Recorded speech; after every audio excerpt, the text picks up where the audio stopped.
So ayan guys, natanim na natin yung lakatan natin.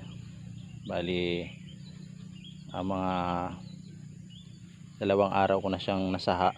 Ngayon ko lang natanim pero okay naman. So lumalabas na nga yung kuan niya. Yan. So magandang magtanim ng lakatan mga alas 6 ng umaga. So alas 6 ngayon ng umaga. So ayan pa yung araw. Kasi pag alas 6 ng umaga ka magtanim, so makita mo basa pa yung kuan, yung lupa. So yung hamog kasi ay magandang pataba yan, lalo na pag nabasa yung lupa ng magdamag.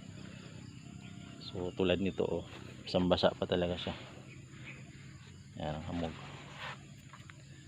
Tulad nitong nauna kong batch na tinanim na lakatan, mga 2 weeks ko na itong tinanim. So ayan, may tubig pa nga. So ayan, nagtubo na siya. Yung iba ayan, maliit pa. And ito yung mga nauna, mga 2 weeks kong tinanim, pero may ilang ding namatay kasi depende naman kasi yan sa saha na tinanim mo sa subwal. So ito, so, palitan na lang natin yan. So ayan, patay na siya. May ilang piraso na namatay. So ayun, may mga bago pang tanim ako roon. Yun.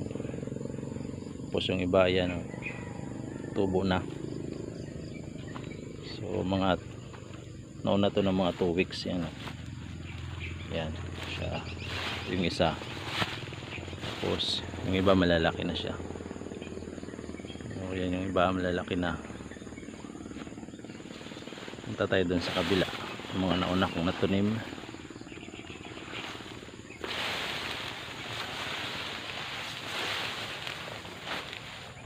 So ito, bagong tanim ko lang din to. Ayan. So ayan, magsasaha pa yan, susubwal pa yan. Kaya kahit patay itong sa taas niya, basta maganda yung binhi na natanim mo, yung saha na natanim mo, tutubo yan.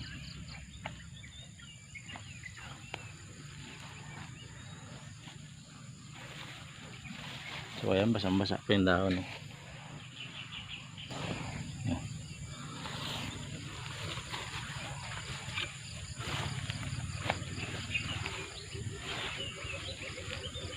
So matataba na yung iba na yan. Yun ang doon sa dulong-dulong yun.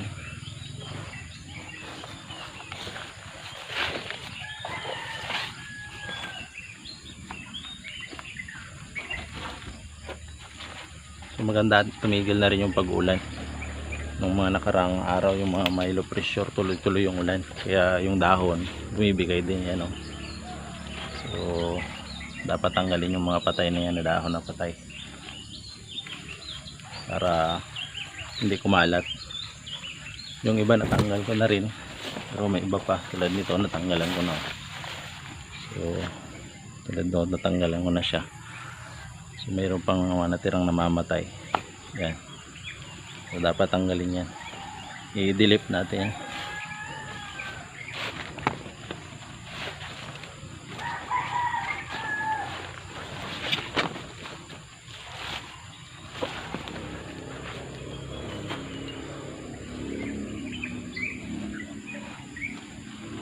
Hanggang sa taas pa, yan, may mga patay pa na dahon na dapat nating tanggalin. Kaya tayo dun sa taas.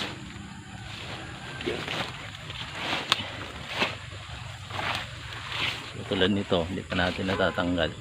So sana lang siyang na tuyot at nabalik. Tapos ito pa yung isa. Ayan. Ano?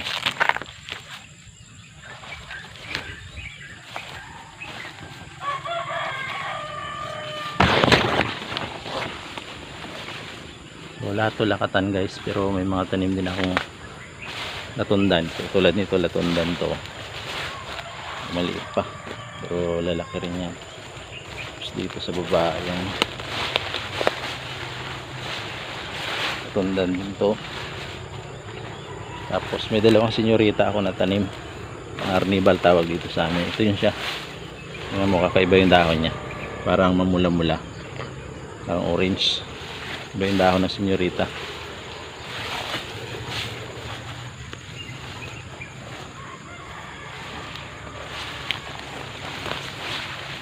So pag nakita natin guys na tumubo na yung tumubo na yung tanim natin, pwede na natin siyang abunuhan yan.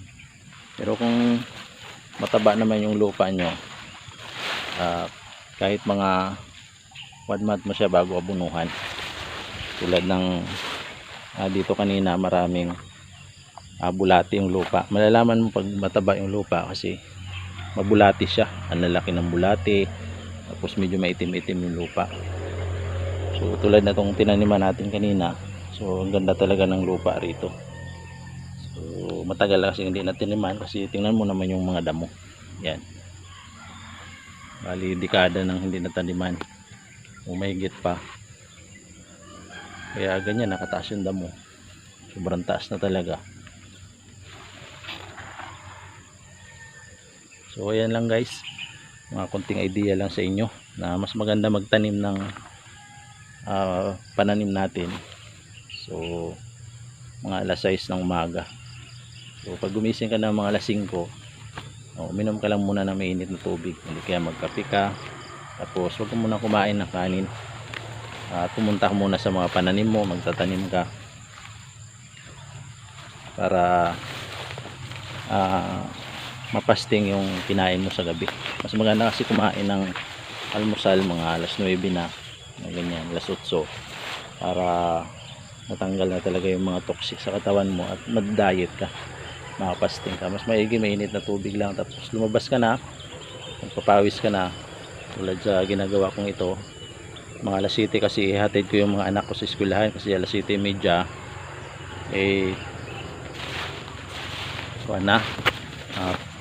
time na nila para mag start na ng klase nila mga alas 7.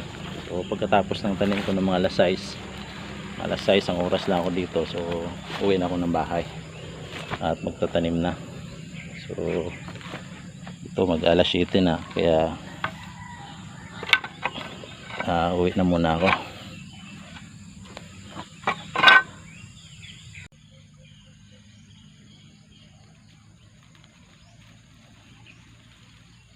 So uwi na tayo guys.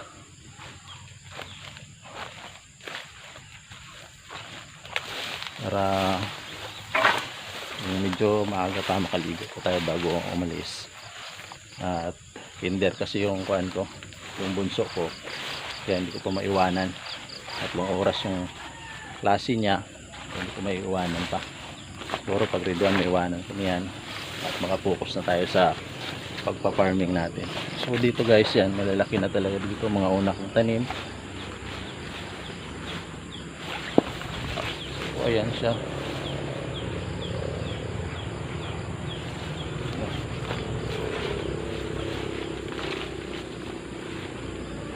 Yeah.